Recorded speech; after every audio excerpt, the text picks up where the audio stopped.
पटना घटल बा घटना इहाँ सुनो काल रात से।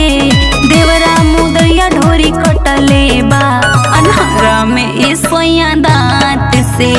देवरा मुदैया ढोरी कटले बा अन्हारा में ए सोया दांत से। का बताई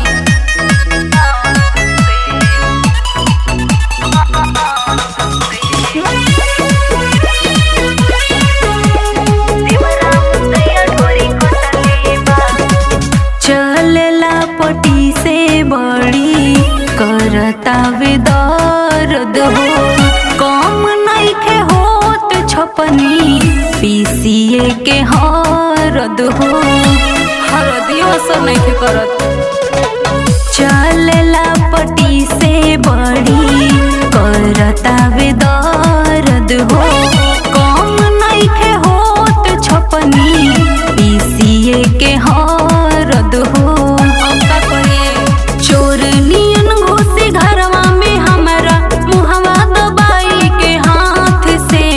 देवरा मुदैया ढोरी कटले बा अन्हारा में ए सोया दांत से। देवरा मुदैया ढोरी कटले बा अन्हारा में ए सोया दांत से। समझा दियो के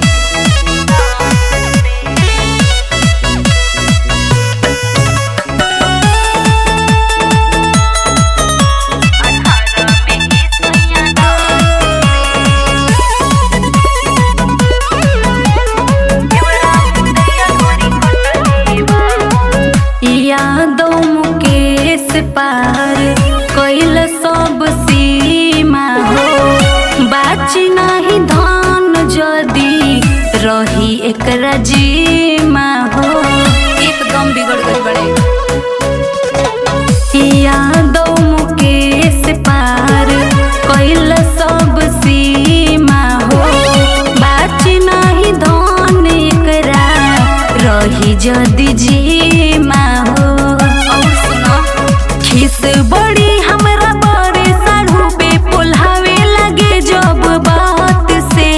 देवरा मुदैया ढोरी कटले बा अन्हारा में ए सोया दांत से।